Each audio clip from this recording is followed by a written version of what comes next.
Wager Talk Today. I am Lawrence Presman. We got an outstanding show lined up for you guys. Art DiCesare is going to be on at the end of the show, and we're going to do a very, very deep, like cave diving deep dive into the Final Four. We'll also ask him about tonight's women's college basketball game. But before that, we have Andy Lang with 3 prop bets. Well, one's not a prop bet. One's an actual bet on a baseball game, not implying that prop bets aren't actual bets. That came out wrong. And Brian Power with a baseball and NBA game. Teddy, I'd give me a 4 on that opening. I wasn't impressed myself, but it happens. I was up all night last night. Dude, I started Shogun episode 2 last night. I got past episode 5.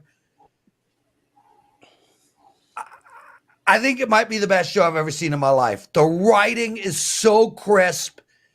The action, I am floored at how good Shogun is. Not what you wanted to hear to begin this show, but I laid it out there anyway.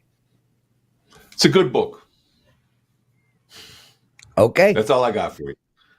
Teddy, I haven't seen it. I read the book 40 years ago. It was a good book. Okay. Yeah, it is, guys. I recommend Netflix and whatnot shows to you all. I'm putting Shogun as, and I haven't finished it yet, but I'm putting Shogun as right there with Banshee and Spartacus season 1 as maybe the best things I've ever watched in my life. I don't think it gets better than Shogun.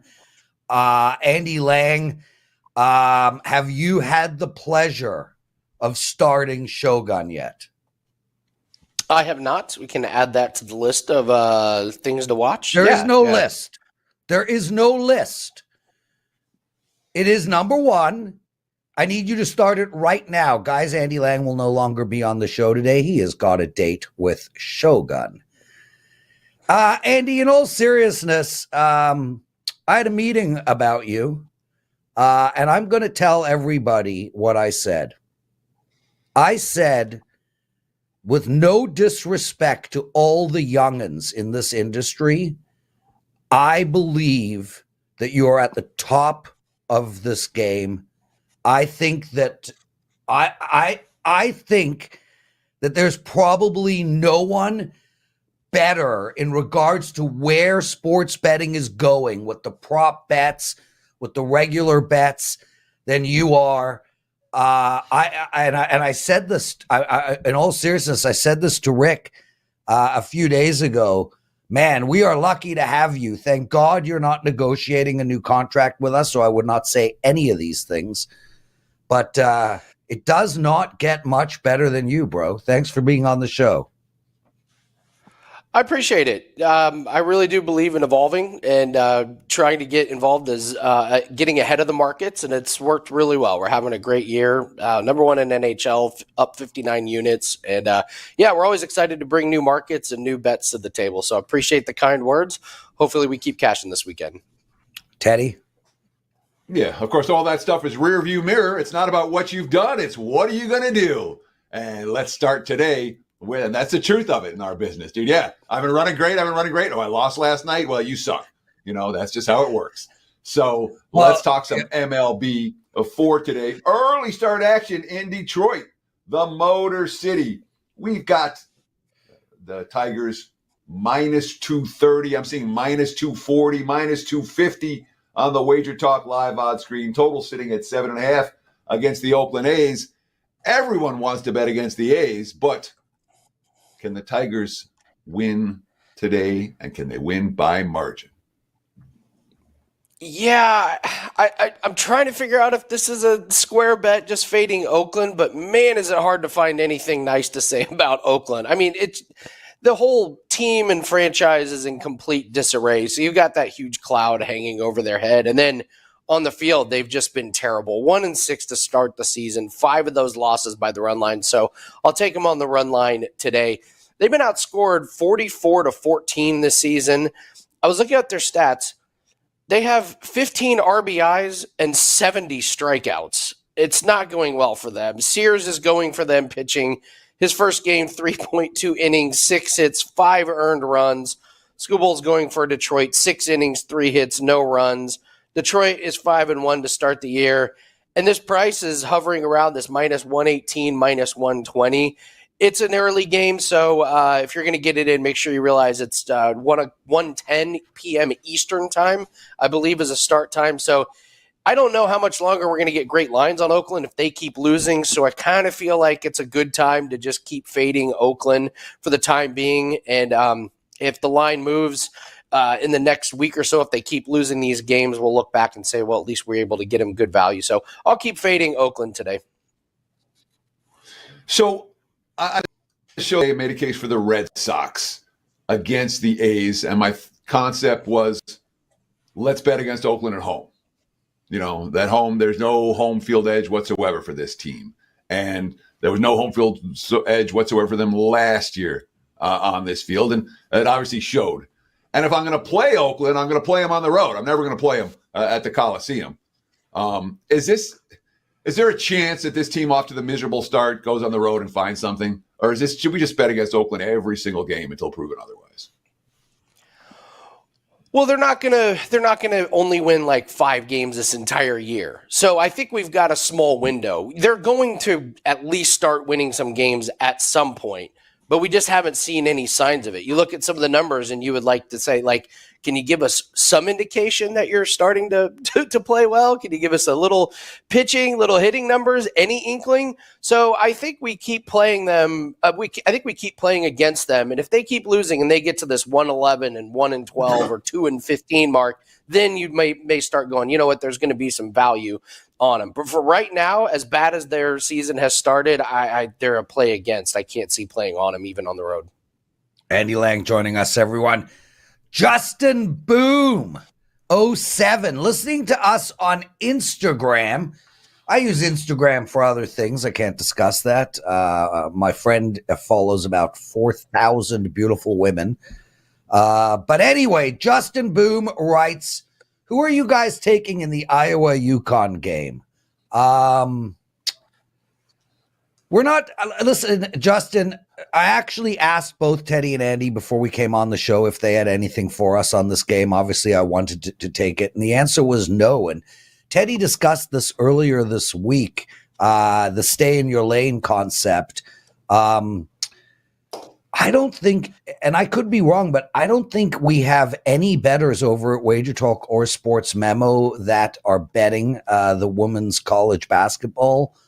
So, Teddy, I got nothing. You? Yeah, I mean, look, I'm not going to make up an opinion on a game that I haven't handicapped and a sport I haven't handicapped that I don't know. I can name one player, Caitlin Clark. We all know her. That's it. That's what I know about the women's Final Four. So I'm not going to blow smoke up your ass. I have no idea how to bet this game. Good luck. Yeah, but however you decide to get that. So Teddy and Andy, I want your thoughts here. Look, we're not betting this game. We don't have opinions on it, but I do want to discuss conceptually. The whole world knows one player in this game, and that is definitely going to skew the lines.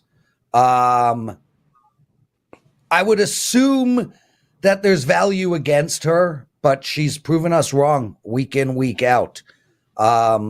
I wouldn't just jump on Iowa because you know the name of one person. I think when people say there's a trap out there, that's what they're talking about, Andy.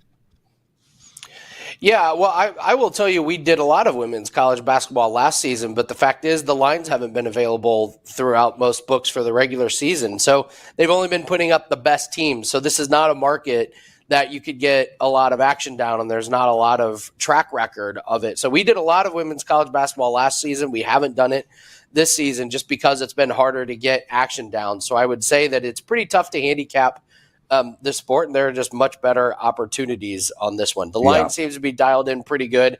There's just no value in it, in my opinion. Guys in the chat room, we got some savvy, talented bettors that log on every day. Tell us what you think. And at the end of the show, I will sum up the opinions that the chat room has on tonight's women's NCAA game. Andy, let's turn our attention to NBA. You've got a prop bet for us on Gary Trent Jr.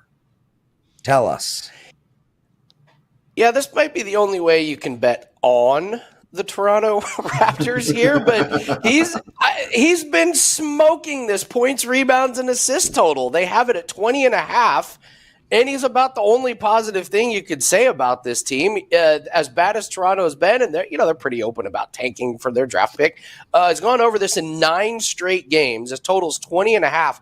He's averaging 28.7 points, rebounds, and assists. So he's been flying over this total. He's averaging 8.3 3-point attempts this month. He's consistently playing 30-plus minutes per game. The Bucks have Giannis and Lillard listed as questionable, but even if those guys play, I don't know why you would expect a huge defensive effort from a team that's tanking. So I think you just take Gary Trent over his points, rebounds, and assists. If it ain't broke, don't fix it. And I just can't believe that the books are really dialed in on Toronto Raptor props. So I think it might be a little hole in the market. So I'll just keep playing Gary Trent over. So Trent sat out the last 2 games with a back injury, and he's questionable tonight. Are you worried at all that his back's not right? If he plays only a few minutes, and then his back starts hurting again.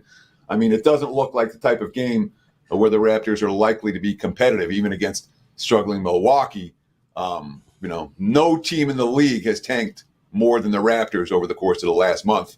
They've been unbettable in every way, and if you've done nothing but bet against Toronto, you made money. But are we sure Trent's going to suit up? And if he suits up, are we sure that he's going to play the requisite number of minutes that he's going to need for a lottery-bound team that's trying to develop younger players? Yeah, he's played 29 minutes or more in every game this month. So if he's good enough to suit up, I have to assume he's got it's the April. full. You're looking at March. He already missed the first 2 games of March. Sorry, March. He's played over 29 minutes in all the games in March. So if he's good enough to suit up, I have to believe he's going to get a full minute workload. So I don't know why they would just bring him back to only play a few minutes. They would just sit him out. So as long as he plays, I would expect full workload and full production from him. Andy Lang joining us, everyone. As I said at the top of the show, probably the best, if not top 5 youngin' in this game. I just want to be a youngin'. Lucas Bresky, plus 190 over Voltor Walker. Volter. I like it. Yep. What do you got for us? Well, I was on Tuesday, and remember I told you guys about a plus 600 fighter. He cashed last night. Believe it or not, that fight actually, he won his fight last night. So okay, so did he knock him out? Did he knock him out? No, he just won by decision, but it was a good, solid, unanimous 29-28 win. So okay, so Volter Walker is Johnny Walker's brother. Johnny Walker is a pretty successful UFC fighter, and I don't think Volter Walker has the fighting genes that Johnny Walker has, because I'm not impressed with him. He's fights Certainly over in Russia. The weightlifting genes. They do not look they don't look similar. Well, we'll just say that. So we have a picture here of the guys that Volter Walker has been fighting over in Russia. This is not photoshopped. This is a real photo of Volter Walker, the big guy. Look at the size of the guy that he is fighting over in Russia. That, again, not photoshopped. That's real. So to say that he's going to fight a UFC fighter who's actually the same size as him is a big step up in competition. Now, the guy he's fighting, Lucas Bresky, is not very good. He's 0-3 in the UFC, but he is a UFC fighter. I've watched Volter Walker. He doesn't have good cardio. He tries to take guys down, and if he doesn't get him down, he struggles a bit. Bresky doesn't have great takedown defense, but if Bresky's going to finally win a UFC fight, it's going to be against Volter Walker, who's coming over. We've seen some of these guys come over from the Russian scene and not look very good because they do have a step up in competition. So I'm getting almost 2-1 on a UFC fighter against a guy that I don't trust, and I don't think he would be getting a shot in the UFC if he didn't have a brother in there. So you're getting 2-1 on a pretty good, a good spot against a guy that I think is very suspect. fade Walter Walker in UFC action this week. And Andy Lang, you've been running good all year, buddy. What do you got going for the clients tonight and this weekend? Yeah, we're number one in NHL this season, and we've got an NHL best bet that is up. We have a promo code Andy3. It gets $49 for a 3-day pass. We've got UFC play that is up. We're off to a really nice start in MLB, 3-0. So you're going to get MLB, NHL, NBA. We do have a Formula One race over in Japan, so we will have plays up for that. So let's do a promo code for 3 days at $49. We are up 58.5 units in 2024. Really happy with the success. Go find all those plays. Andy Lang at WagerTalk.com. Outstanding. Thanks for joining us, Andy. Teddy, lots of stuff before we bring in the, I'm told, incredibly tall Brian Power. I had no idea Brian Power was tall. But anyway, yes or no? Yankees first 5 or no? That's a question from Junior Valenzuela. I leaned Yankees today. I did not pull the trigger. And Andrew Wadge, one of my favorites, asked if I saw season 1 of True Detective. Yes, I did. Matthew McConaughey and Woody Harrelson, they did an outstanding job. It is nowhere near in my top 20, 30 shows. I'm not a detective show guy. I find them slow. Teddy, I got a What Did Bettors Learn, and then we're going to throw to you. A guy in Denver, Colorado, from December to the end of February, annihilated the book he was betting at and has now been limited to $15 bets. Kind of sucks when that happens, hey? But it does show people that these guys putting stuff up on Twitter and TikTok and Instagram day after day with their bet slips of winning $1 million on a regular basis with 17 parlays is one big load of BS. And I've been telling you guys that for a while. If you're turning $100 into $20,000 every day and showing that on TikTok, it's lies. With that said, it does suck, hey, that this guy now won't be able to find an out, but kudos to him for an incredible 3-month run. So I don't know anything about the story. Was he betting at one book? Yeah. And I don't know, they did not say which one, but it's likely one of the two big ones, right? And he's from Colorado? It's from a Colorado story? Yep. So Colorado is what, 8, 10, 12 sports books? Not one. You can solve this problem by opening up multiple accounts. All right. Yeah. It may not solve the problem, but it certainly will help. Do they? There's a question for Art after. Do they share, like, you know, if Teddy goes on into a book, blows it away, kicks its ass, and then gets put down to $15 bets? So, you know, is FanDuel letting DraftKings know? Is 365 letting Paddy Power? No. So there you go. That's an individual book decision. Go bet somewhere else. Teddy, what did bettors learn? Okay, let's talk about this Yukon travel issues getting to Arizona. Of course, that was a headline. That was on mainstream media yesterday. You know, the flight was originally scheduled to take off from Bailey International at 6 p.m., but it was delayed till 11:30 p.m. And then 1 a.m., the plane hadn't taken off yet. And it got there at, 3:25 a.m. Pacific time. All right. Oops. So what? Let's not forget. All right. Every media mogul in the world, every talking head in the world, just like the Super Bowl, is descending upon the Final Four.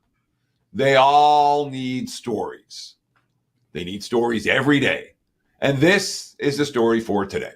This is what Dan Hurley had to say. Who doesn't deal with all the problems on the airlines? It sucked. All right.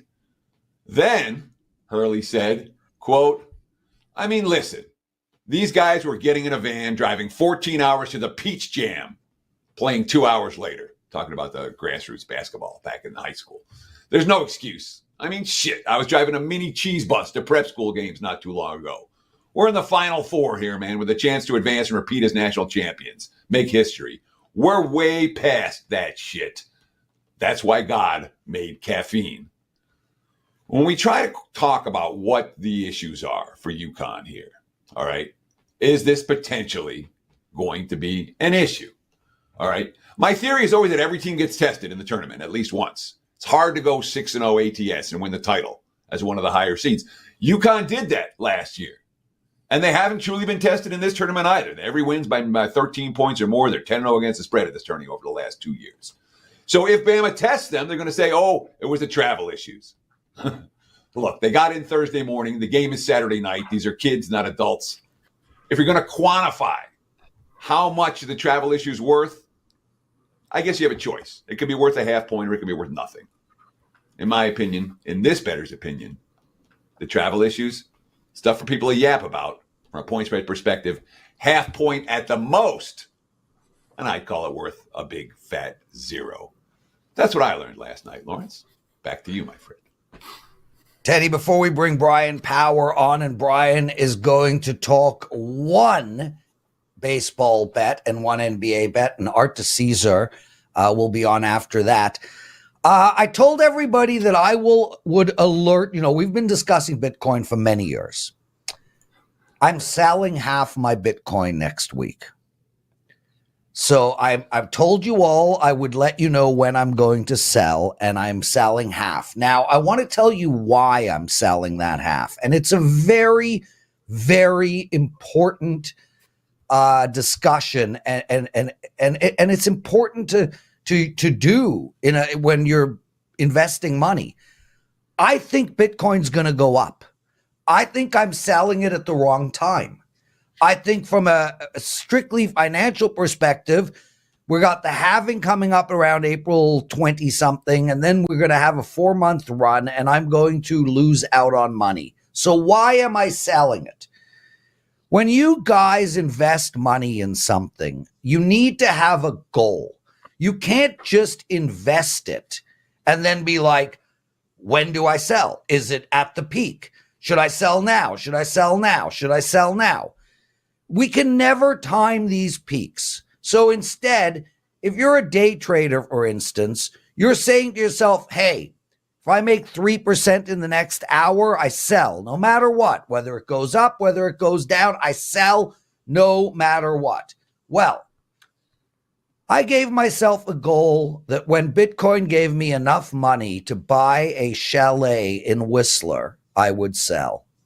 Teddy, I signed on a chalet in Whistler this morning. Shut up, really?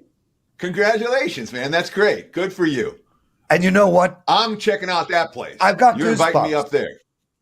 Dude, I got goosebumps. Like, in all seriousness. I'll never have that. That's something I'll never have. So I give you all the credit in the world, buddy. Good for you. Dude, it's a seminal moment in my life. Like, you can see in my face the joy. I can't believe it. I can't believe and you're only selling half of it to get it. You didn't have to sell all of it to get it. You're only selling half of it. Well, that's not true. I have to sell all of it to get it. It's a $2 million chalet. But I've decided to keep half of the run and use some stock money that I have in the stock market to, because I didn't want to sell all my Bitcoin because I don't think that's a wise plan. But there's a key point here. All right. We churn. Once in a while, it's allowed to say, hey, I made some money. Yeah. Let's splurge. Let's get something. And I don't do that very often. You don't do that very often. But once in a while, you got to make the churn worth something good for you. And look, I don't say this very often, but congratulations. That's fantastic for you. I'm Thanks, genuinely brother. jealous. And listen, when I take the kids up next March, please send Isaac up. And you come. He's coming. Yeah, 100%. Next March, I can't come. No, but my plan is to use it in March. Now, people, why are you away in March? I'm not away. I'm going to be in my home. Brian Power, everyone. Brian, how tall are you? About 6'3". Not as tall as you, apparently, though, on that stack of money you got going, Prez. Wow, you're glowing, by the way. Congratulations. Dude, it's such a big deal for me. I mean, everybody knows how much I love skiing, and it honestly is a pinnacle moment in my life. And It's made it's the hard work and big freaking balls to buy Bitcoin 10 years ago. Big freaking and to hold it through 2 cycles. Let's get into it, brother. Heyo. Astros versus the Rangers. Where are we going here? Yeah, the Rangers won the World Series last fall, of course, not doing almost as well as Prez is now. And this is a revenge spot for the Astros, of course, because in case you guys forgot, they lost to the Rangers in last year's ALCS. That was a series where the road team won all 7 games. Houston, they were actually a much better team on the road in 2023. Go back to 2021. They've had plenty of success here in Arlington, Teddy. 16-3 in this park, 8 straight victories, including the ALCS last year. So I'm not scared of the fact at all that the Stros are hitting the road for the first time this season. In fact, they're probably pretty happy about it, given how they've performed away from home the last 3 years. They did start the season, did the Astros. It's another reason they're probably happy to get away from home. Just 2-5 on a 7-game homestand. But if you go and dig in the box scores, which I know you do, Teddy, Houston had a positive run differential in those 7 games, +7. They had 2 blowout wins over Toronto, 10-0 and 8-0. I was on the game where they had the no-hitter for Blanco. You dig even deeper, first 5 innings, guys, the Astros are 6-1 this season, despite having lost 5 times. So the bullpen's been the problem. So I say, let's take that bullpen out of the equation here. I like the starting pitching matchup for Houston tonight with Hunter Brown. He did not allow a run in 4 innings, his first start of the season. That was against the Yankees. Brown got a lot of hype last year, didn't live up to it, but I think it's a good time to buy low on him entering 2024. 1.59 ERA, 3 previous starts for the versus the Rangers, I should say.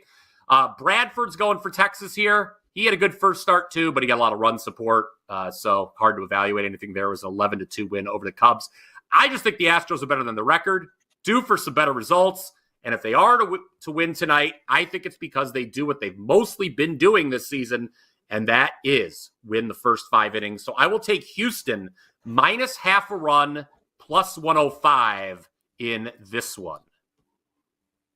Are the Astros the better team? Coming into the year, I would have said yes, and I think that we're getting a good value on them here because, again, 2-5, but I think it's a misleading 2-5. So I would actually still say they are, Teddy. So the defending World Series champs playing at home against a team they won 4 times on the road against them in the playoffs last year, they're the weaker of these 2 teams right now. Because that's, to me, I get the concept, but the line is wrong. You know, it's like Houston laying 135 on the road. It's like they're not the better of the 2 teams. At worst, it's a pick 'em.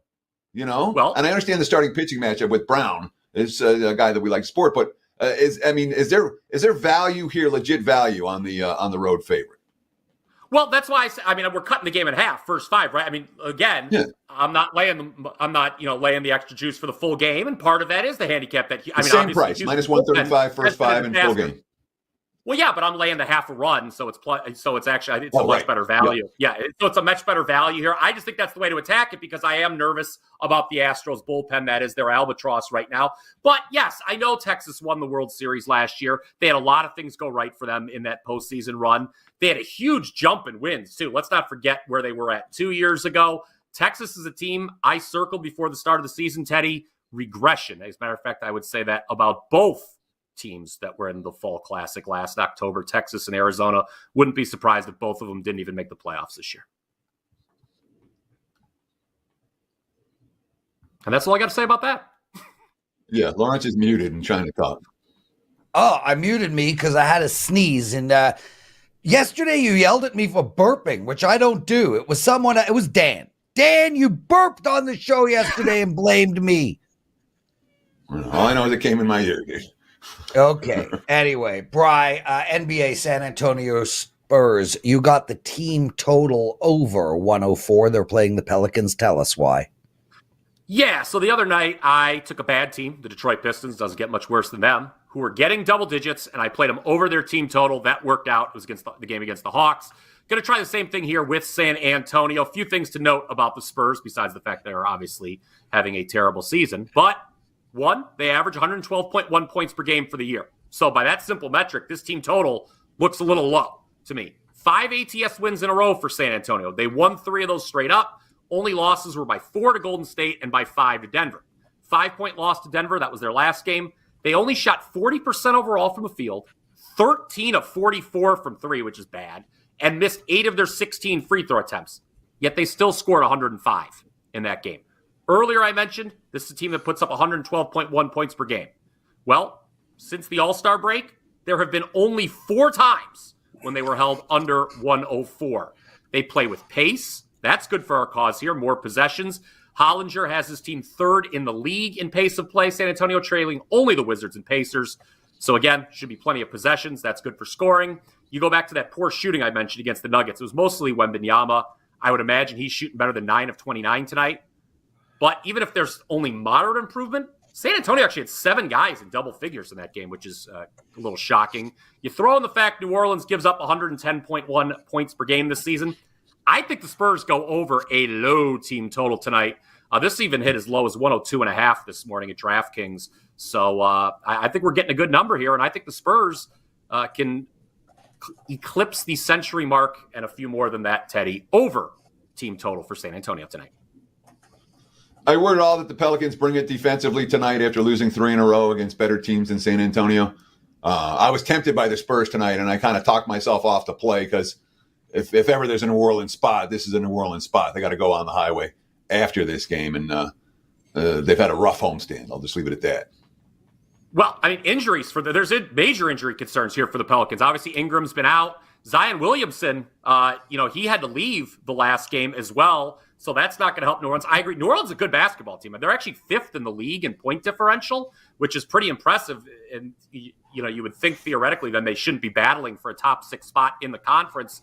The Pelicans have had the Spurs number this year. I just think, again, the NBA is tough this time of year to find angles. Yeah. You know that. And I've noticed that with these big lines that these bad teams are getting, rather than taking them plus the points, just going over these very low team totals has been kind of the way to go. I mentioned I did with the Pistons the other night. I mean, again, this is a team that averages 110 points, the Spurs. All we're asking is 104. I don't think that's, they've stunk all year, but they still averaged 110.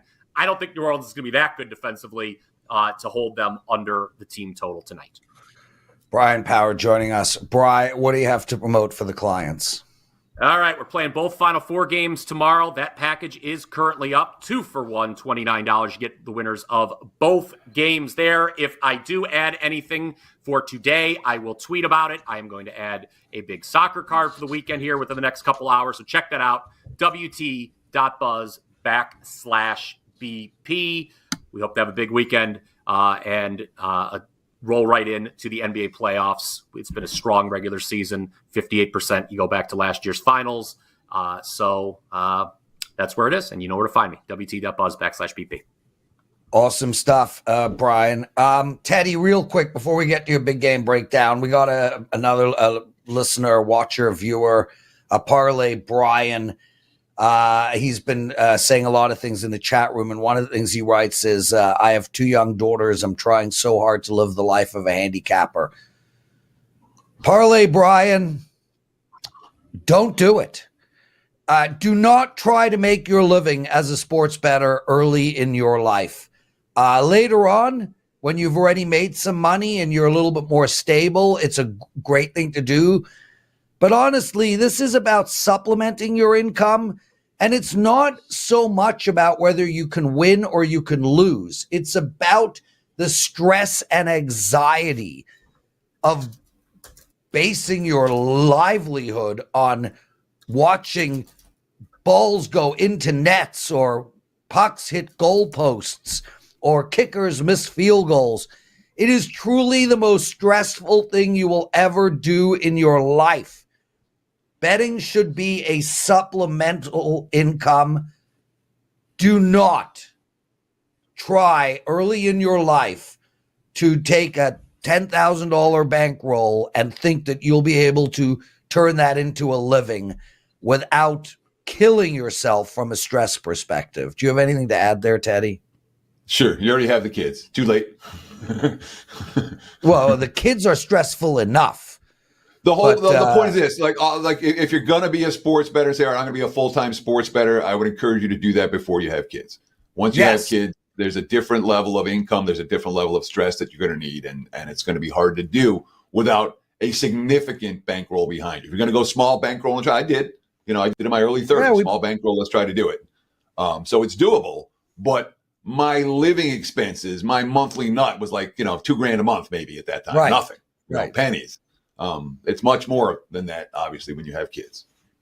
Yeah, but for me, it's just permanently staring at scores. I mean, it ultimately just can kill a human being. Teddy, it's time for your big game breakdown. Let's go. Yeah, let's talk about Purdue, NC State, Final Four. I don't think we've broken this one down on this show all week. Right now, look at the WagerTalk live odds screen. Purdue -9, total 146.5. And this is a very clear, sharp square divide game. The pros are on Purdue. The Joes are on NC State. Why are the Joes on NC State? Because they've been cashing tickets with NC State. 9-0 straight up. 2 half-point losses against the spread, both times as favorites.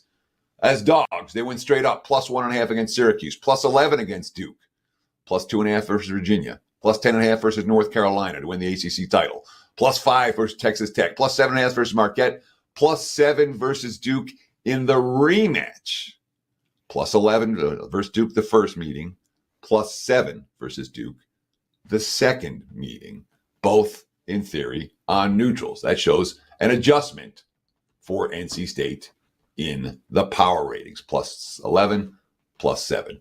That said, it's not a major adjustment for a team that has been playing about 15 points higher during this tournament than they played all year. All right. Now, the Wolfpack opponents. If you say one reason why NC State's here, because their opponents have been ice cold from 3-point range. They've had a 7 for 31. They've had a 4 for 31. They've had a 5 for 20 in this tournament. All right. So we ask, is Purdue going to be ice cold from 3-point range here? I'm not convinced that's the case. Now, Purdue survived their, I'll call it the supporting cast no-show game against Tennessee. Zach Edey was unstoppable. Obviously, he scored 40 points in that game, 30 points in the tourney. But really, all of Purdue's contributors against the Vols had off games, every one of them, besides Edey. So they survived their nobody else played well game. And look, when it comes down to it for me, it seems like a lot of points. It really does. But I expect Purdue to win. I'm expecting a Purdue-UConn final. And +9, a public dog that I don't think is going to win the game. I guess it's Purdue or pass for this better. Not a strong opinion. I didn't bet either of the two sides on Saturday in the Final Four. That being said, the opinion here is clearly Purdue or pass for me. Lawrence? Back to you. Teddy covers Brady Elms. Great name. I love the name Brady. Watching our YouTube short, the shorts that we put up, part of the show, he wants to know if we have any NHL picks for tonight. We've had 2 people ask that question, and you know what, Teddy? We're only at 66 likes. I've got 3 NHL picks I'm going to give out in the daily presidential address, and I'll do it regardless of how many likes we have. Art DiCesare joining us, everyone. Art, big day tomorrow. What's so big about it, Prez? Saturday. I'm going to karaoke. I got a karaoke birthday party right in the middle of freaking March Madness, dude. Oh, it's about you. It's your plans. We should all worry about what you're doing. And I forgot. Can you suggest a song for me? Oh, Sinatra My Way or karaoke. What? Sinatra My Way. That's my karaoke go-to. Okay, Sinatra My Way. I'm definitely not going to do that. I'm thinking more pigs.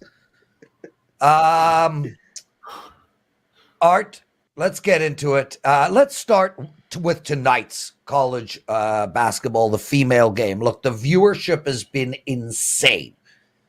I think offhand, they had more viewers for the LSU-Iowa game than every college football game all season except one. It has been just massive. And tonight we've got Caitlin Clark going again. Tell us who you like in this game? Are you seeing anything? And what kind of betting volume do you get on games like this? So obviously it's really ramped up and turned up the heat with all these eyeballs on the women's college game. And you've seen it over the counter and on the app. I mean, we're offering a lot more than we used to on women's college hoops. We offer all Caitlin Clark props now. We try to incorporate some other players as well, but obviously Caitlin Clark is the big name. Out of the two, let's take the first game, South Carolina, NC State. That's a big spread, 11.5. Really not seeing much on that. Obviously, South Carolina's undefeated. They're the basically been the best program the last couple of years. So not much on that. Obviously, the big one, Iowa, UConn. And Iowa's now sitting at 3.5. We were at like 2.5. And, the Caitlin Clark Iowa train money has come in. There's going to be a lot of people who are going to bet her over points, 31.5, 32.5, in that range. So Iowa has been the popular side. There's no doubt about it. I think if we get to a point, maybe we hit a 4. Maybe you see some sharps take UConn because UConn has played a lot better. Obviously, Paige has come back from injury. She has played wonderful, and we know how great that UConn program is and how great Gino is as a coach. But right now, nothing but Iowa money. And is that all public money, or are the wise guys getting involved in this, or is it just your $20 bets, and your $50 bets, and your $100 bets on the Hawkeyes? Yeah, right now it is just that, Teddy. Even last week when Iowa had their game against LSU, we took a nice $10,000 bet on an Iowa game, women's game. You don't expect to see it. It was a public bet, but, there is the thirst to bet these games. And normally in the past, where maybe we wouldn't extend limits on a women's college game, even though it was the tournament, we've decided to, give a little bit more leeway and say, hey, you could bet a little bit more in these games because these games are so popular. But you are right. It is public right now. You took 10 dimes on a women's college basketball game? Nice. Westgate. Hey, Jeff Sherman said he would have taken up to 30. Sweet. So what are you taking for the Final Four, the men's Final Four? Yeah, I mean, we're going to be obviously in that range and even better. Of course, men's Final Four game, we'll probably start you at, 20 dimes, 30 dimes, in that range on a side.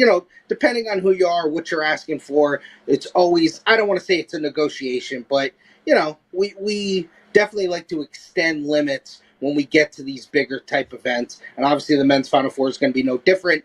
And if we do get a Purdue-UConn matchup on Monday night, that's obviously going to be an enormous game, which I think a lot of eyeballs will be on that game. So that could be a game that even sees maybe a little bit more of an extension. We're talking, of course, with Art DiCesare. I'm not even calling him a friend of the program, a mainstay on WagerTalk Today. He's been here since the first week we started doing this show, Prez and I, and he's been with us ever since. We appreciate him so much. You can visit him at the Westgate Superbook here in Las Vegas. You can follow him on Twitter at ArtDice21. He is an excellent follow, always tweeting relevant and useful info for bettors and non-bettors alike. Let's talk about the two Final Four games on the men's side. And we'll start with Alabama, UConn. I'm seeing the Westgate 11.5, 160.5. Are you seeing any significant money in either direction, side, total? Or is it pretty much good two-way action, both side and total, for this one? It was pretty good two-way action for the most part, Teddy. And we opened 160.5 minus 12. And we got up to like 161.5. We were at 161. Now we've kind of bumped back down to where the total was in our opening. So the under money has come in, compared to the over money. I would say about 55 to 60% of the money is on the under. Took a nice size bet on Alabama from a sharp at plus 12. That moved us to 11.5. We basically were like one of the only 12s out there for a while. Probably why the sharp came in and made that move. But then the market just, went that way. And listen, I'm a UConn guy. I've, said from the beginning, UConn's the best team. They'll win. But Alabama obviously has the offense and the pace to hang with Connecticut. 12 seems to be a lot. You pay a tax with UConn. But right now, under money and Bama money. And what's your prediction for that game? Is that game going to be up-tempo? Is that game going to be UConn controlling it defensively? UConn, obviously, it's so funny. Everyone's like, oh, well, UConn doesn't do anything offensively. They're the number one offensive team in the Ken Palm ratings. I think people get this thought of UConn that they don't have a great offense, even though, people know they do, but, they control it with the big guy and they control it with their defense. Their offense is awesome as well. So I think UConn will play any style. We know Alabama's going to play one style. Yeah, I think it's up-tempo. Obviously, that's a high spread, high number to take, but I would lean the over. Obviously, I wouldn't, come out here and pound the table and endorse it, but that's the way those two teams want to play, and UConn's not afraid to run up and down. Let's talk about the earlier game on Saturday. Of course, I went in rotation order, but in this case, rotation order is backwards to start time order. I'm so used to going rotation order, it's what I do. That being said, NC State Purdue is the early game on Saturday. I'm seeing 146.5 at the Westgate Superbook here in Las Vegas.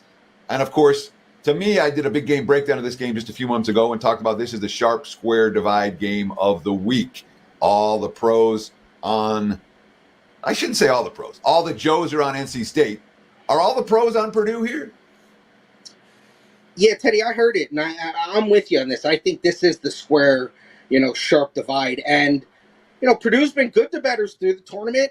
NC State's been good to bettors as well. But, the public's been trying to bet against Purdue this whole tournament. I remember them taking money line with Utah State. They were doing it with Gonzaga. They laid off a little bit with Tennessee, but there was still some of it because everyone's got this, thought, well, Purdue's never good in the tournament. They always fail. Look at them. And it hasn't been that way. And NC State's been so good to bettors. I'm with you. I think now we haven't really seen anything crazy. It's been kind of split action, maybe 55-45 Purdue for us as far as side goes. I'm with you. I think the public guy who's here for the weekend is going to take a shot with NC State, and they're most likely going to take a shot with NC State on the money line. That being said, I've heard multiple people talk to me about NC State's season-long stats. And I'm like, I don't care about NC State's season-long stats. That's not where they're playing right now. Sometimes the Joes can be ahead of the pros on stuff like that. Art, just a few minutes left with you. I have one more key question to ask, and that's MLB. Baseball season now. Not quite on center stage, but it's certainly attracting daily betting attention.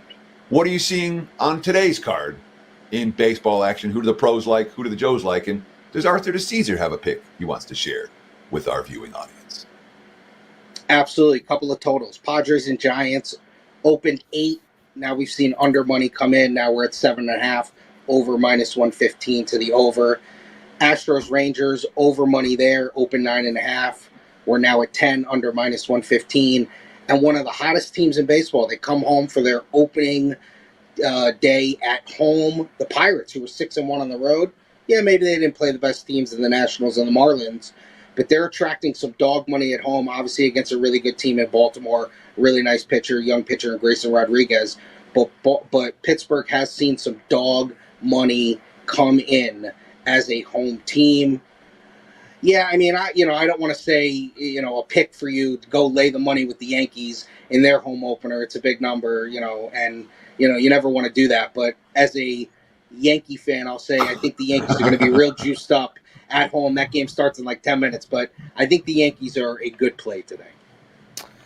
Art, Oakland A's are 1-6. Teddy and I and everybody, we've talked about it all week. When do you bet this team? Are you taking bets on this team? We took bets on them to have the worst record in the league. Those are the type of bets we were taking. What's funny? I remember when we talked about so we were seeing a lot of positive money come in on them over 56 wins.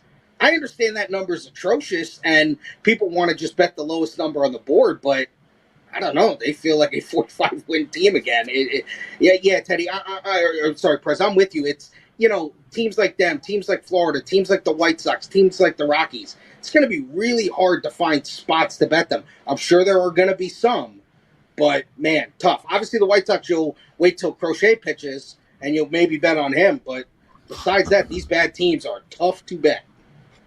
Art DiCesare joining us. Art, quickly, anything in hockey tonight? Big card.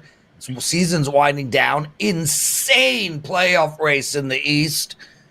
Is that playoff race in the East are there bets as a result of that with all the drama that is about to unfold? No, Prez, I'm with you.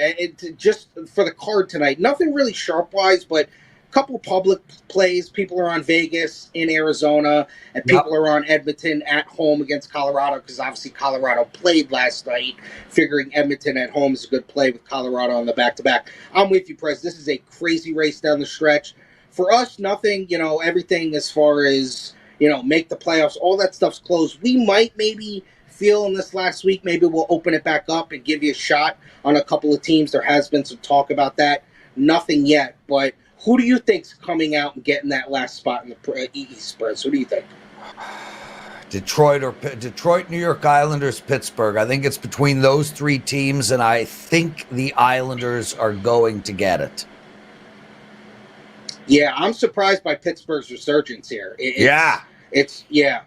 It's really shocked me because they're not out of it now. Yeah, I think Washington is, and we're going to talk about that in the daily presidential address. Art DiCesare, what do you got to promote? Listen, Prez, you just said it when I came on. Saturday, tomorrow, what a day. Come down to the Westgate. You got plenty of things to bet on. Obviously, don't forget, women's games are tonight. It's funny, the women's have always trailed the men by a day. Now they're a day ahead of the men.